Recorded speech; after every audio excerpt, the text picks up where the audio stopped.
keď v tej rannej mladosti už presne neviem, kde som mal ruku na tom hmatníku, ale som to doma v izbe vypeckoval cez nejaký elektronkový zosilovač a roztriasli sa garniže a chytil som tú spätnú väzbu s tým reproduktorom, tak vtedy to bol naozaj taký až erotický zážitok, by som povedal. Ja by som teraz prešla ku megahitu Loď do neznáma, ktorý sa dodnes hráva v rádiách a spája sa s ním taká veľmi zaujímavá história. Loď, ktorá sa plaví do neznáma. Som sa učil solo Francisa Rossiho zo Status Quo, tak som prehadzoval tú prenosku, kým som to nejak nevyhmatal. Tvoje hudobné začiatky sa spájajú tiež s kapelami Videobufet a Čenkovej deti. Ako by si charakterizoval toto obdobie? Akože tí ľudia, čo chodia na rock and roll, tak tí na to majú antenky, tých neoblbneš nejakým televíznym vysielaním alebo niečím. Oni potrebujú tam cítiť tie vibrácie, tú energiu. Na akých projektoch teraz momentálne pracuješ? Čo chystáš do budúcnosti?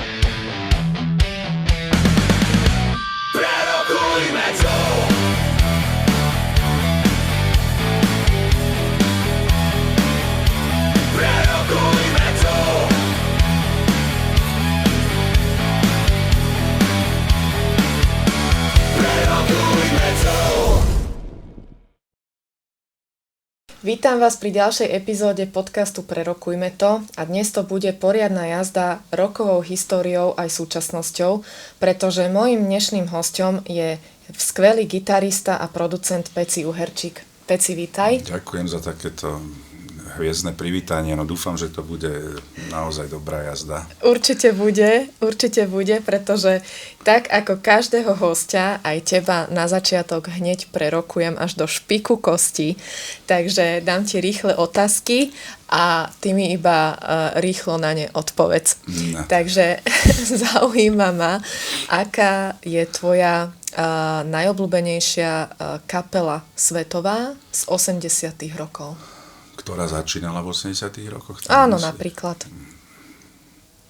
Tak ja už v 80. to už my sme počúvali ešte tie, čo vznikali v 70. No ale ja neviem, no.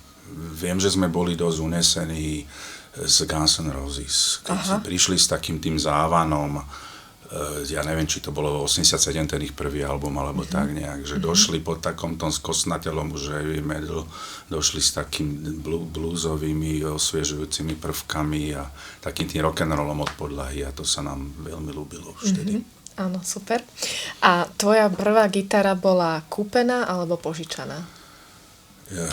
No v podstate rodičia ma zapísali na hodiny klasickej gitary, nylonové struny a tak ďalej, karuly, karkasy a teória, všetko. A to vtedy vlastne otec požičal od kolegu z práce na akustickú gitaru na začiatku a potom viem, že sme na nejaký inzerát boli na Zahranickej ulici, kde si v Bratislave, to tam bolo v činžovnom dome a niekto predával na inzerát vo večerníku gitaru, tak otec mi ju kúpil, tu mám doteraz. To boli tie akustické gitary, no a potom chcel byť elektrifikovaný samozrejme, jak som teda dorastal, tak jednak sme si vyrobili gitaru s otcom, teda on mi pomohol, ja som našiel kdesi vonku vyhodené také, jak to vyzeralo, jak z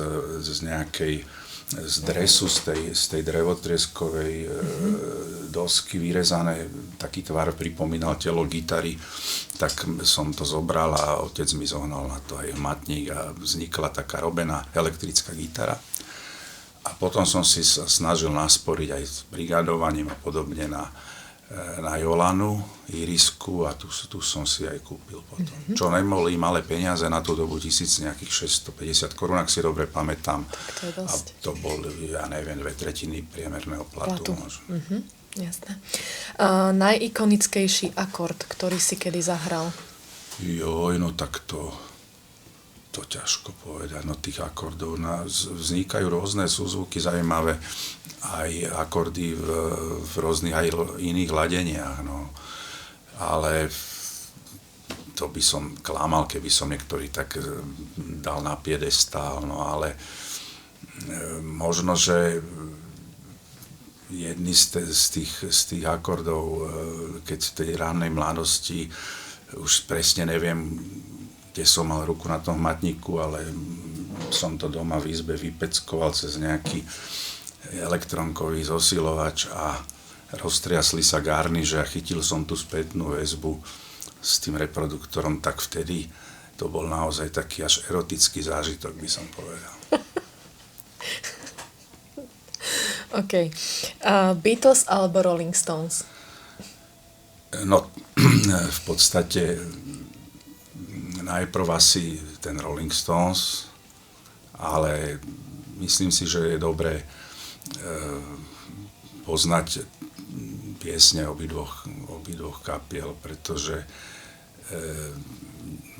najlepšie by bolo asi vytvoriť z nich jednu kapelu, ktorá by mala aj ten odpich rock'n'rollový a rhythm and bluesový ako Rolling Stones s tými melódiami krásnymi beatlesackými, takže sú to rozdielne kapely, pochádzajú z iných častí Anglie a myslím si, že Rolling Stones to dotiahli už do absolútnej nejakej dokonalosti tým, že ešte v súčasnosti nahrávajú a koncertujú. To je niečo. Čiže keby sme ich tak spojili dokopy, tak by sa mohli volať Beatstones. Trebárs, no však teda. Hej. Keby si nebol muzikantom, akému povolaniu by si sa venoval? Tak to ti neviem povedať, no. Nebol muzikantom, no. Tak niečomu vážnejšiemu a možno serióznejšiemu ako muzike. No. Možno niečo by som robil aj, to som kedysi začal študovať aj výšku elektrotechniku, niečo možno v tomto obore, lebo to ma celkom baví a kedysi sme si aj vyrábali zosilňovače na kolene, nebolo to tak dostupné, čiže možno niečo v tejto oblasti. Aký je najčudnejší darček, ktorý si dostal od fanúšika? Darček od fanúšika. Fanúšik.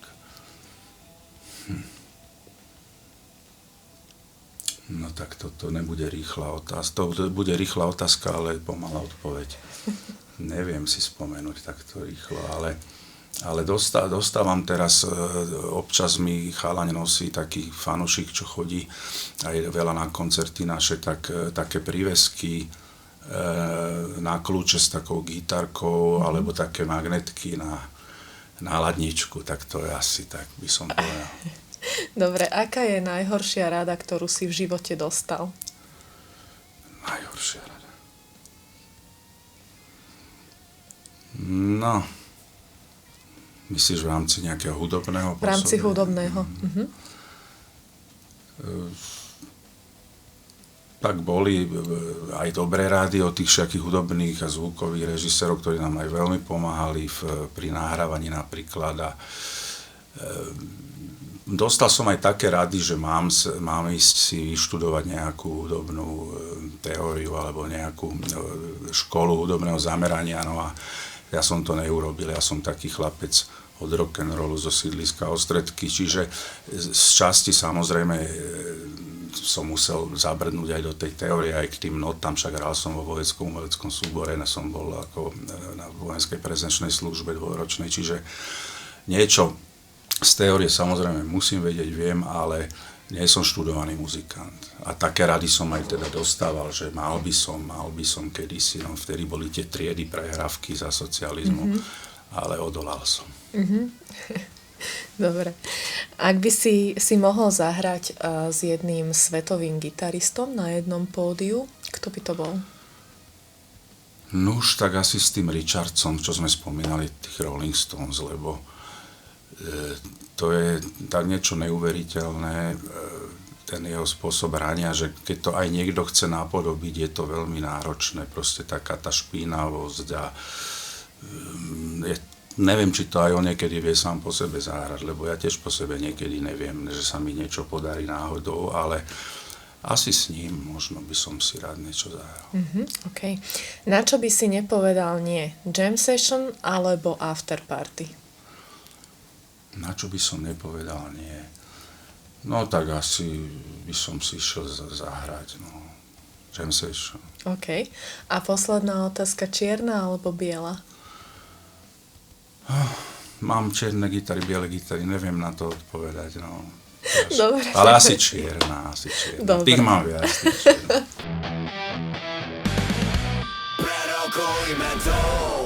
Dobre, ja by som rada predstavila niečo z tvojej teda minulosti, z tvojich začiatkov. Ty si už spomínal, že si vyrastal na Ostredkoch a tam vlastne vznikla celá tá tvoja hudobná história. Tak vieš nám priblížiť niečo k tomu viac? Viem, v podstate som vnímal tú rockovú muziku, ale všeobecne hudbu ako pop music už ako malý chlapec, lebo som mal jednak starších bratrancov, ktorí už počúvali, proste mali prístup aj k vinilovým platňam a počúvali muziku. Mali sme možnosť chytiť napríklad rozhlasové vysielanie rakúskeho rozhlasu alebo vysielanie rakúskej televízie, ktorí vysielali aj hudobné programy, čiže my sme boli v rámci tej sledovanosti a počúvanosti hudby vlastne v tom, čo sa normálne vo svete vtedy fungovalo, hitparády, aj rocková muzika dosť išla v hitparádach. Čiže tam to nejak začalo, potom som si požičiaval tie albumy, tie platne, nahrával som si ich na kotúčový magnetofón a tak ďalej. No a ako to na tých sídliskách bývalo, tak začali sme muzicírovať po lavičkách, po garážach. My sme vlastne takto začínali s Robom Grigorovom, sme bývali na jednom sídlisku na tých Ostredkoch a takto to vlastne začalo. Poznáme sa možno už od škôlky a chodili sme na základnú školu spolu, čiže tam začalo to naše muzicírovanie, no a potom to prešlo až do toho profesionálneho účinkovania postupom času. Ty si spomínal, že ťa baví elektrotechnika, aj si dokonca teda začal študovať vysokú elektrotechnickú školu. A čo ťa presvedčilo zavesiť tú inžinierskú kariéru a vymeniť ju za rock'n'roll? No, presvedčilo. V podstate my sme už vtedy, v tom období, keď som začal chodiť na tú vysokú školu, tak už sme hrávali v podstate aj tak poloprofesionálne, aj sme už viedli dosť taký bohemský spôsob života, veľkí františkani a piváreň u Mamuta, neviem čo všetko, čiže tam ma to nejak lákalo tiež tento spôsob života, tí kamaráti aj z hudobnej branže, z umeleckej, tam sa stretávali okrem muzikantov, ja neviem, spisovatelia, ľudia z filmovej branže a tak ďalej, čiže ono buď sa tá škola dala doštudovať, niektorí to dokázali, niektorým to trvalo aj dlhšie roky, ako myslím Ďurko Černý, tento nejakých 10 rokov robil tú filmárskú školu, ale urobil. A potom hlavne si to robili aj ľudia kvôli, aby sa vyhli dvojročnej vojne. Ale oni mali zase tú katedru a rok vojny. A ja som sa tej vojne v takom pravom zmysle vyhol potom tak, že som síce bez protekcie, ale na neviem koľkatý pokus robil príjmačky do toho vojenského umeleckého súboru, až ma tam teda nakoniec na post gitaristu v orchestri zobrali. Čiže v podstate vybodol som sa na tú školu, no čo mám povedať? Pekne povedané, hej. Tvoje hudobné začiatky sa spájajú tiež s kapelami Videobufet a Čenkovej deti. Ako by si charakterizoval toto obdobie? Ako obdobie radosti z muzicírovania, vtedy sme boli strašne radi, keď sa nám podarilo si niekde zahrať vôbec, ako verejne, nejaký koncert absolvovať, čiže my dokonca sme zažili ešte také, že sme si nejaké veľké bedne ozvučovacie vozili električkou na miesto koncertu a podobne. Boli to také nadšenecké časy, ktoré sa samozrejme to profesionalizáciou a tým vlastne dospievaním aj v tej muzike sa potom už časom tak trošku vytrácajú. A vtedy to bolo naozaj obdobie veľkej radosti že si môžeme zahrať pred publikom a že nám si to publikum ocení trebárs. Od polovice tých 80. rokov si pôsobil v kapelách ako Mona Lisa, MIDI a z tohto obdobia tiež pochádza jeden z tých známejších albumov Nohy, kde textovo prispel teda aj Kamil Peteraj. A čím by si, alebo ako by si ohodnotil tento album? No, Robo Grigorov je nesmierny talent, čo platí samozrejme doteraz. Vynikajúci muzikant, ako som spomínal, poznáme sa od ranného detstva, od toho muzicírovania po tých garážach a sídliskových lavičkách. To išlo ďalej aj teda v rámci Roba. On potom nastúpil do veľmi...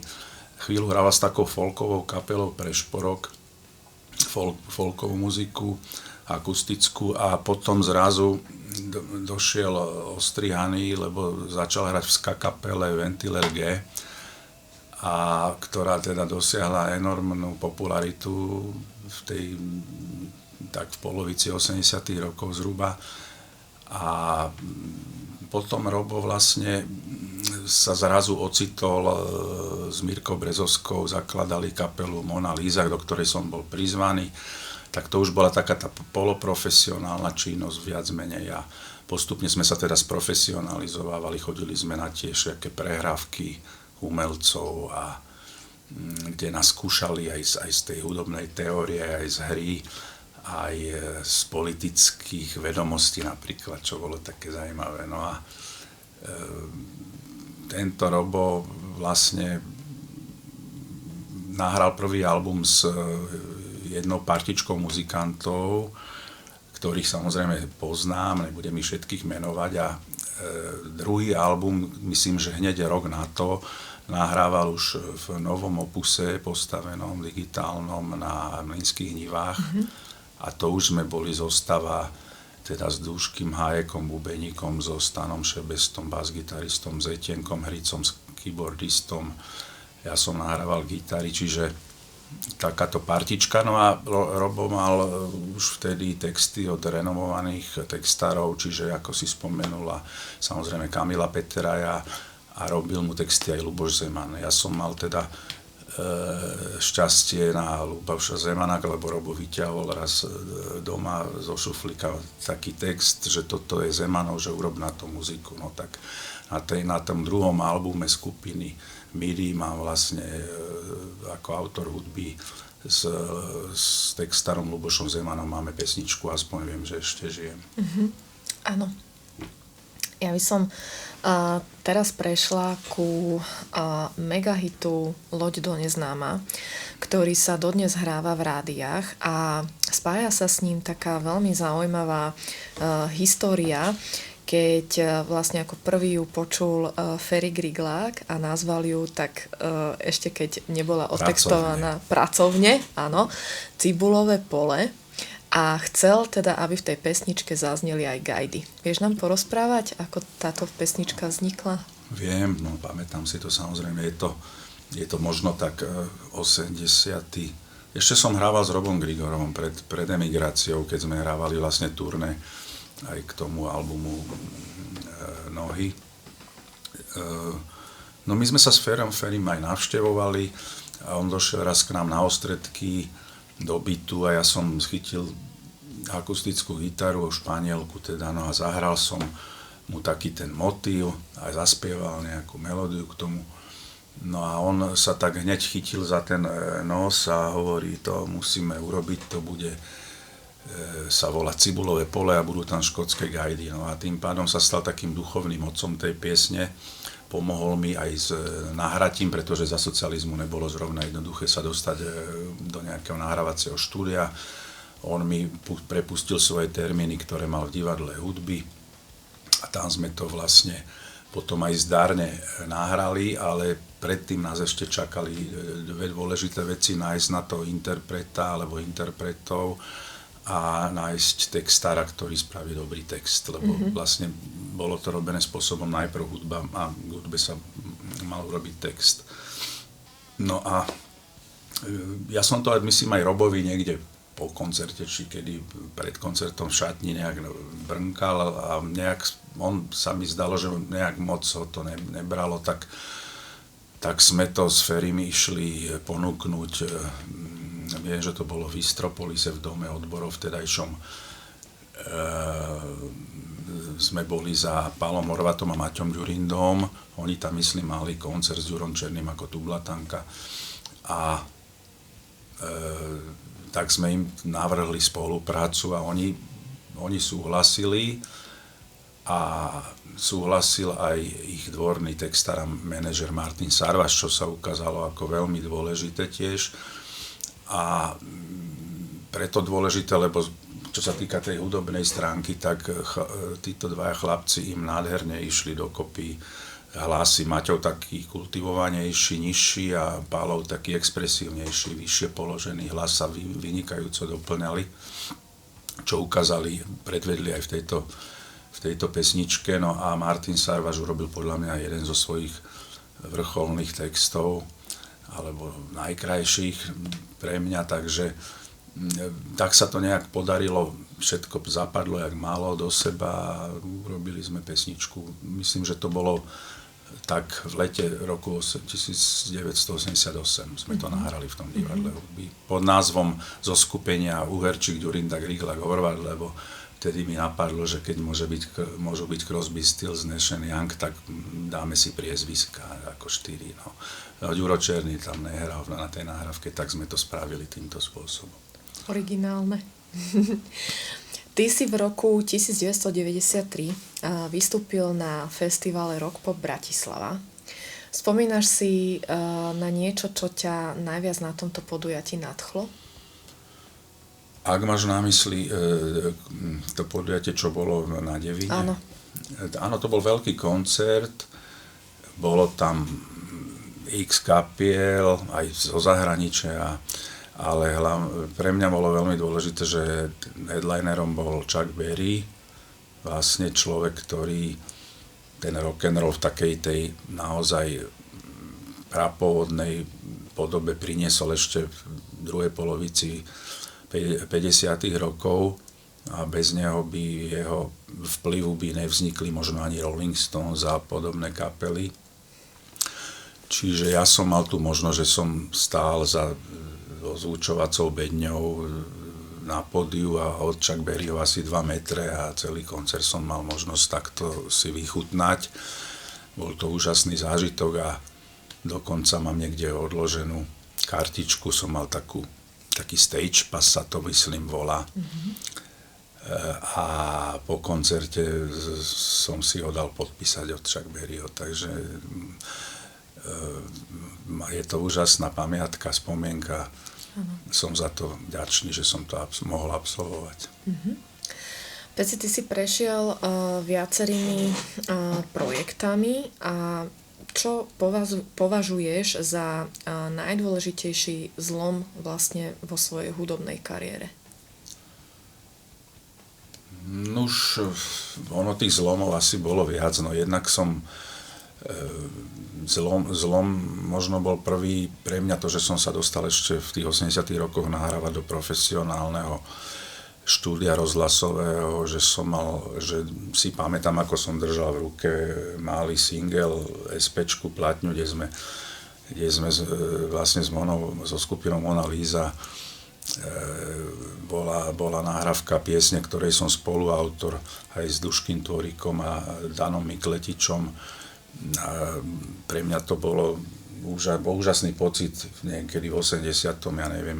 roku držať ten vinyl, malý tú SPčku na 45 obratok a vidieť tam napísané aj svoje meno pod tým názvom piesne, čiže boli také zlomy, potom aj keď som si spravil vlastné štúdio, že som túžil byť nezávislý od tých externých štúdií, aj keď som teda asi obišiel všetky, čo bolo možné tu ale to vlastné ti dáva aj určitý pocit slobody a možnosť robiť v nejakých časoch, kedy inde sa nedá, lebo kedysi sme došli na 2 týždne do štúdia, týždeň sme nahrávali, týždeň mixovali a ani o deň, ani o pol dňa viac sa nedalo, lebo už boli nastúpená, ja neviem, skupina Lucie už čakala za dverami u Martina Karvaša Rebony, alebo tak to bolo kedysi.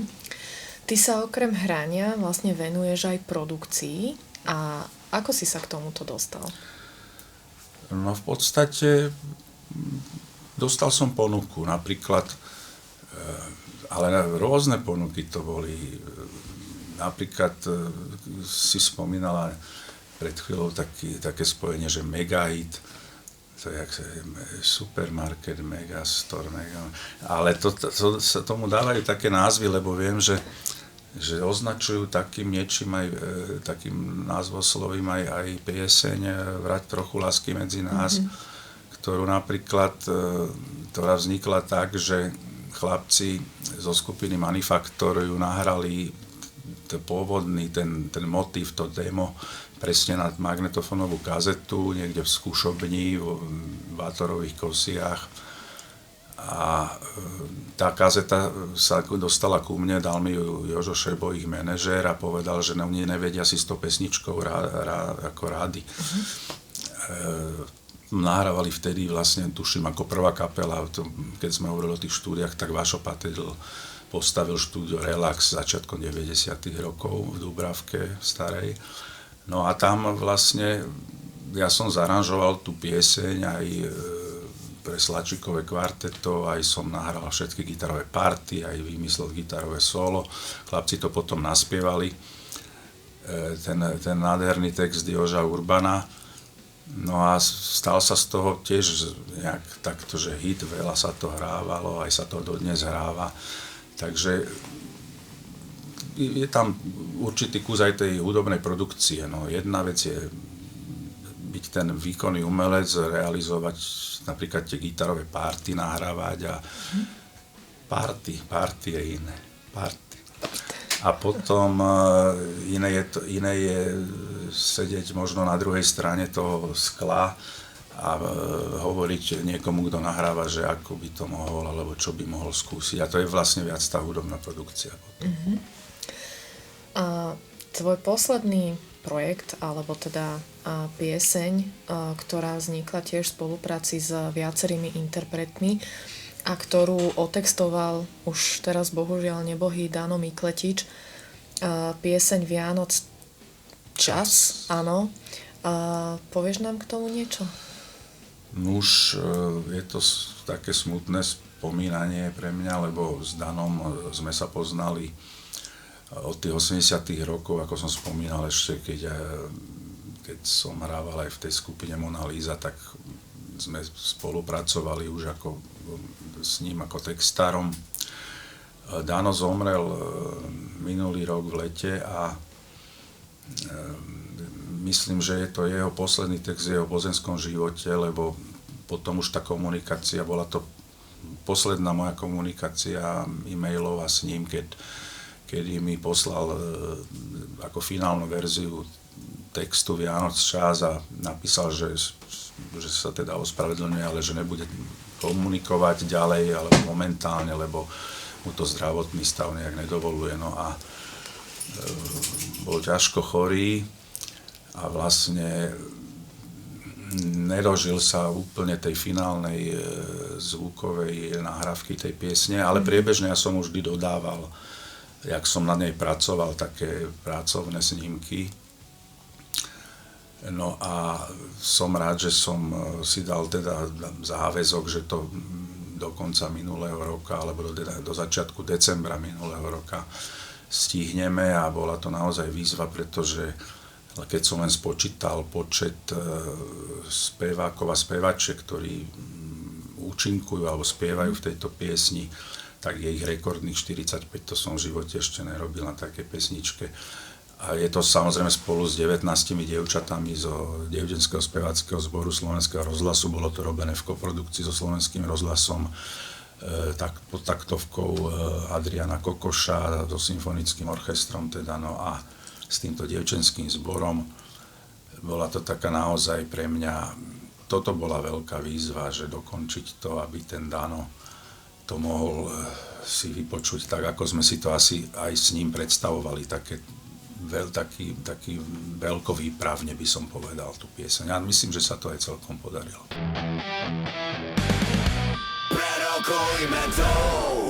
Ako vidíš ty dnešnú hudobnú scénu? Čo je podľa teba pre muzikantov ťažšie alebo jednoduchšie ako kedysi? Ťažšie možno je sa presadiť, lebo je záplava tých kapiel, tej muziky, aj keď už štýly sa menia, alebo sa spájajú do rôznych crossoverových štýlov. Iné sú aj technické možnosti, samozrejme, tá muzika sa už počúva inak, z iných zdrojov, už kolečka, jak sme to volali, vinily a CDčka, pásky, už moc to je pre fajnšmekrov viac menej. Takže je ťažké dosiahnuť úspech, si myslím. Možno to bolo pre niekoho ľahšie za to železnou oponou niekedy za socializmu, že keď vtedy sa dostal človek do televízie, do rádia, tak bola jedna televízia s 2 programami Československa a bol Československý rozhlas a slovenské filiálky a tak ďalej, ale kto už sa dostal tam, už bol kvázi počúvaný veľkou časťou populácie. No a dneska si môžeš navyberať tých vlastne vysielateľov alebo tých používateľov hudby, ktorí hrajú muziku, tak to sú internetové, neskutočne veľké možnosti a tak ďalej. To je možno to ťažšie. Čo je ľahšie zase, že sa tí muzikanti môžu dostať k nástrojom, majú aj už dneska na konzervatóriách máš rôzne odbory, že jazzová gitara, rocková gitara, dostanú sa k notičkám, k tabulatúram, k všetkým ukážkám, videoukážkam, vedia. Nemusia to, jak my sme kedysi lovili z tých kazeťákov a gramofónov. Som sa učil solo Francisa Rossiho zo Status Quo, tak som prehadzoval tú prenosku, kým som to nejak nevyhmatal. A dneska naozaj sa to vedia naučiť oveľa jednoduchšie, keď sú šikovní, tak majú tieto zjednodušené podmienky sa učiť a zdokonalovať v tom hraní. Áno, čiže aký je ešte tvoj pohľad na mladé kapely? Máš nejakú, ktorú teraz momentálne tak nejak aj sleduješ? Myslíš všeobecne, alebo domácu? Domácu scénu. Nuž, ťažko povedať, lebo teraz dosť spolupracujem hlavne so starešinami, by som povedal, o generáciu hudobnú, odo mňa staršími ľuďmi. Tak som trošku taký v takejto pozícii, ale je určite veľa zaujímavých kapiel. Ja som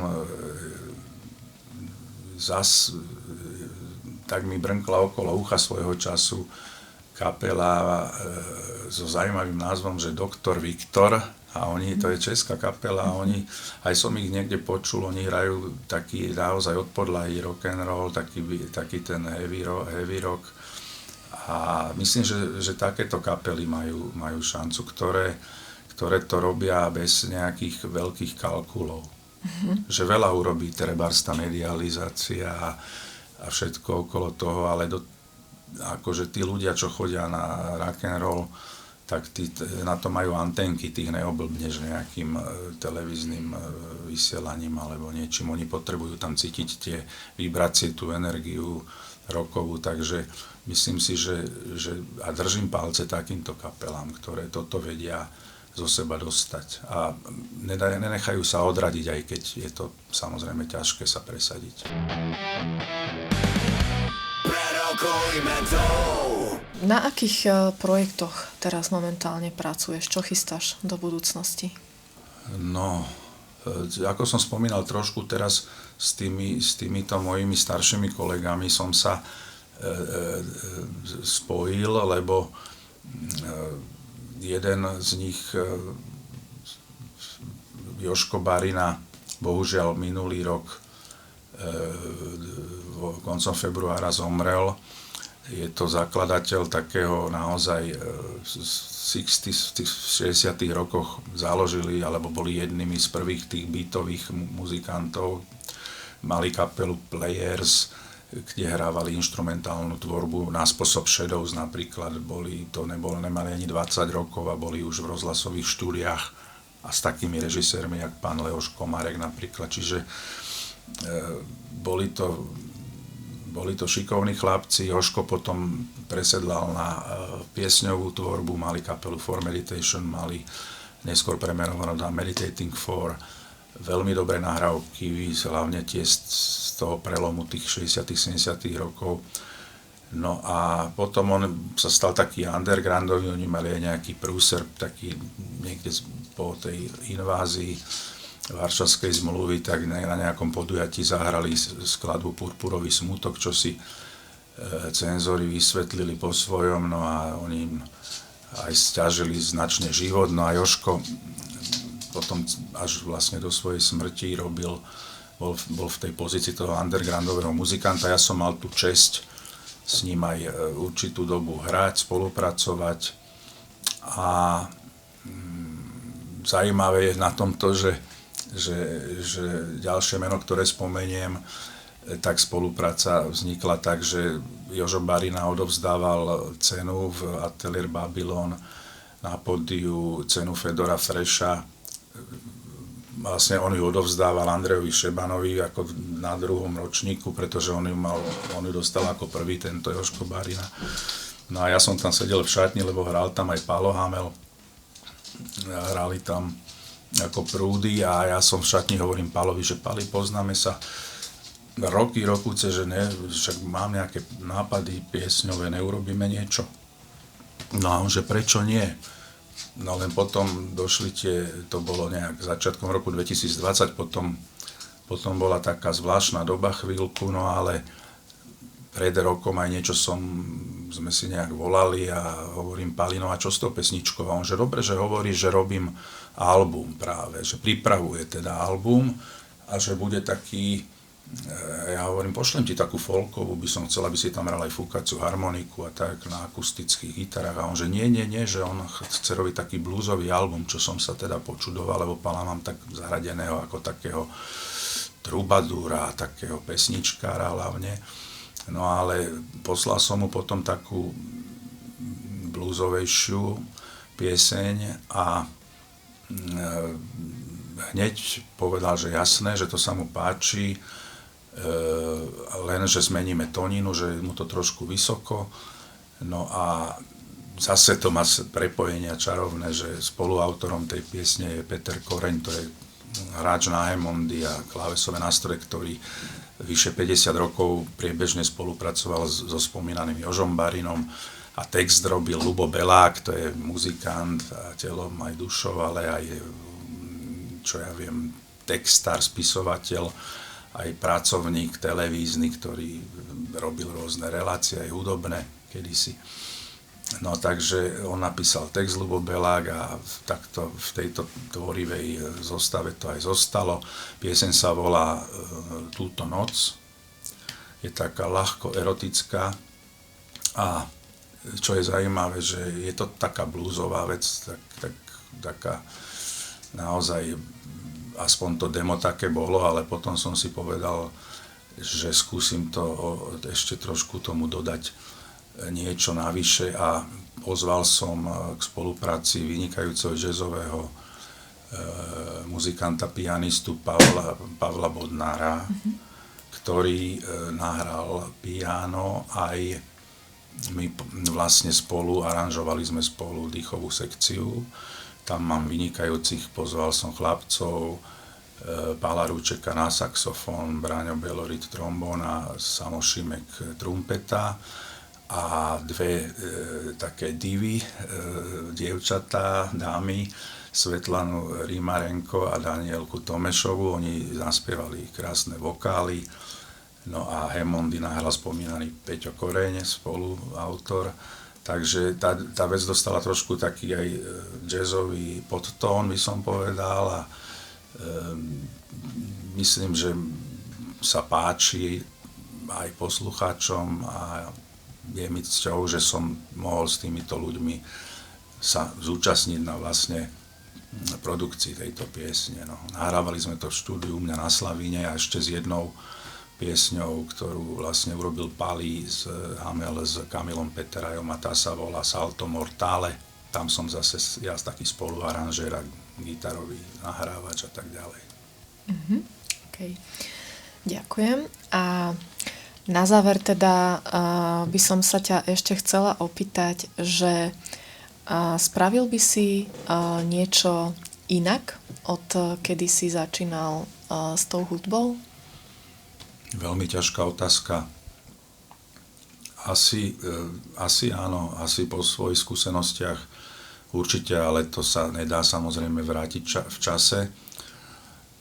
Asi by som nebojoval s veternými mlynmi. Ja som sa častokrát,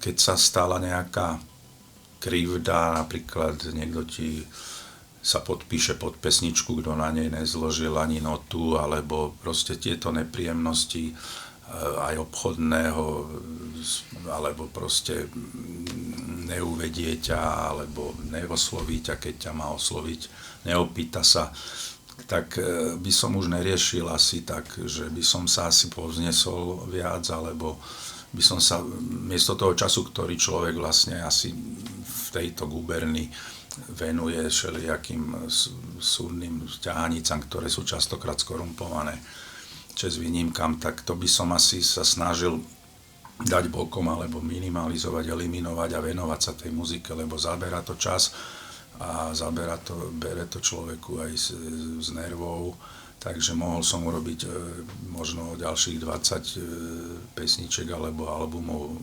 navyše a nezaoberať sa s týmito nechutnosťami, no ale tak sa stalo, ja som si povedal, že ja sa chcem pozrieť do zrkadla, že sa nenechám udupávať svoje práva, no ale hovorím, že možno by som to už trošku zvažoval a uvažoval o tom inak, keby som sa znova v tom veku dostal do tej situácie.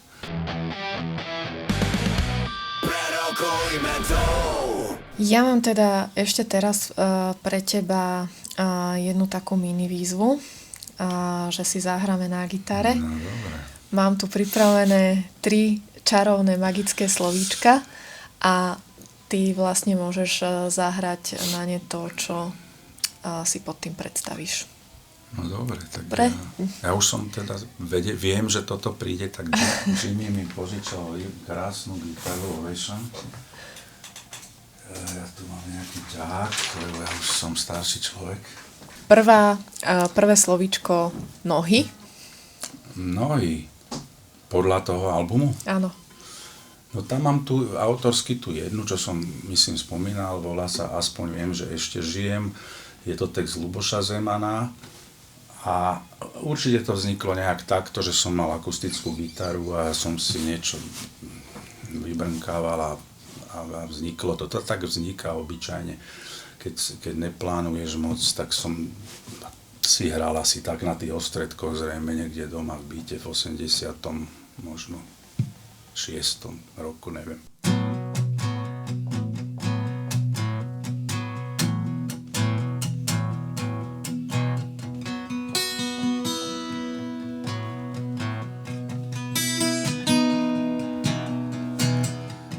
Občas srdci bodne, aspoň viem, že ešte žijem z lásky, z hudby, len tak skromne, ale pritom dobre mi je, keď mi hodia anonymy, aspoň viem, že ešte žijem, dostať sebou nebyť iný, ale pritom dobre mi je.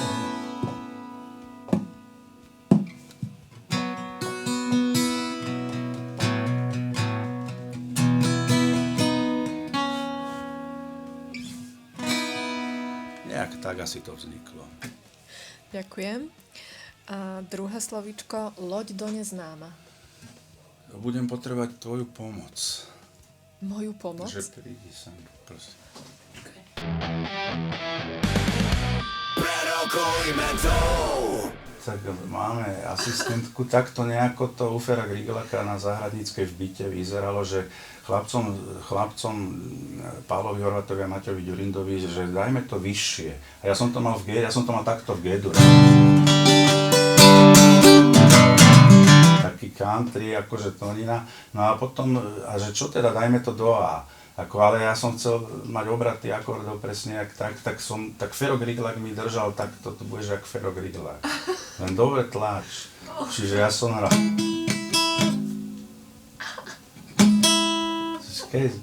Takto. Tak z vrchu spúšť, takto. Z vrchu daj. Takto? Prostredník. Tak, aby si to dal slať. A prostredník.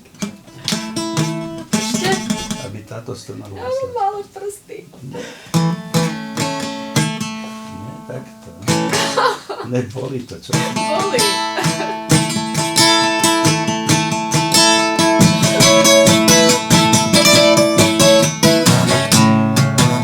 No, keby si lepšie tlačila, tak ja to zahrám v tej jak som došiel k Ferovi, ale potom sme im to na tú kazetu na Sarvašovi Martinovi nahrali už ako o tón vyššie. To sme dali kapodaster, akože. No, radšej asi to zahraj.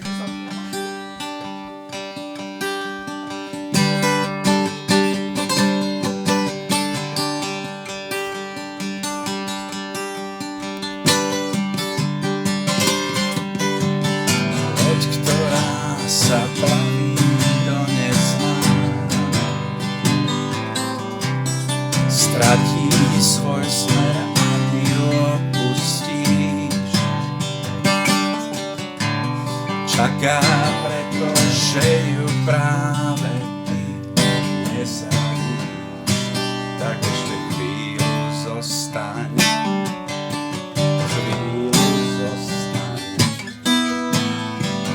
kým tu máš priateľov.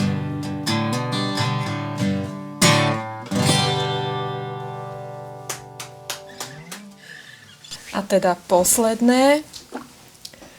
Peci Vianoc čas. Vianoc čas, no to je tá vianočná pieseň, ktorá vlastne mala premiéru v decembri minulého roku.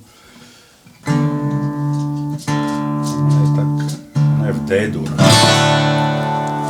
A sú tam použité, teda je tam tá veľká výprava, symfonický orchester, ale čo sa týka toho kapelného obsadenia,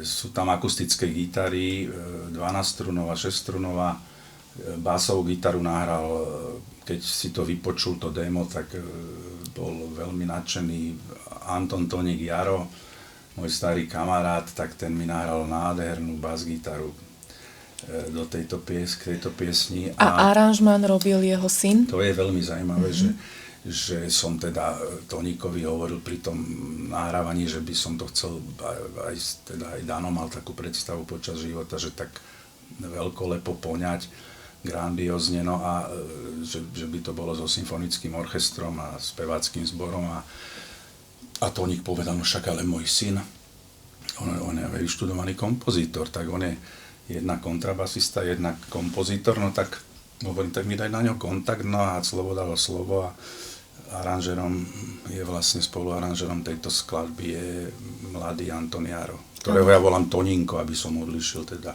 A ja ho pozdravujem. No, pozdravujem srdečne obidvoch, celú rodinu však teda. No a to mám ako zahrať? Áno. Jak to tam bolo?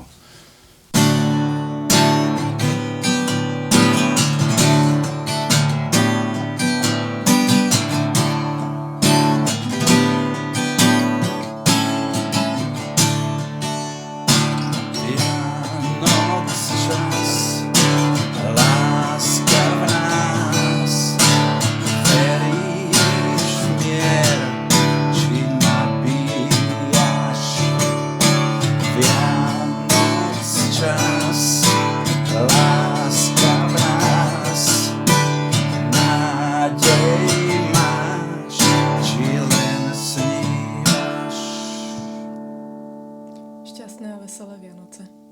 A mier, to je posolstvo tejto piesne. Pero Peci, ty máš ešte jednu spoluprácu s Vaškom Neckažom, takže skús nám to viac priblížiť. No, spomenul som si počas nášho rozhovoru veľa tém a aby som nezabudol, 23. oktobra nedávno mal Vašek Neckáš, on vtedy oslavuje narozeniny. Tento rok sme oslavovali jeho 82.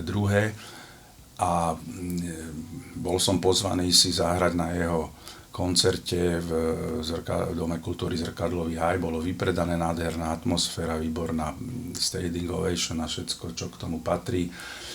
Vašek totižto naspieval jednu pieseň, ktorú si prial naspievať v slovenčine ako nejak poctu svojim slovenským fanúšikom. My sme to kedysi nahrali spolu, volá sa Pár sladkých mús, autorom textu je Vojto Šerhafer, autorom hudby som ja. A vlastne prvýkrát v živote sme ju spoločne interpretovali na pódiu live. Takže som rád a prajem Vašičkovi ešte hodne zdravia a aj tých umeleckých úspechov do ďalších rokov. A ja sa pripájam.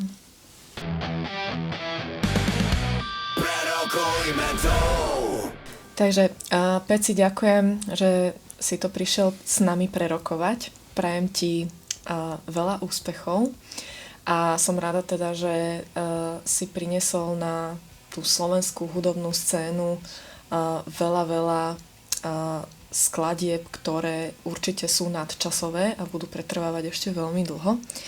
A vy ostatní nezabudnite, prerokujme to. Čaute.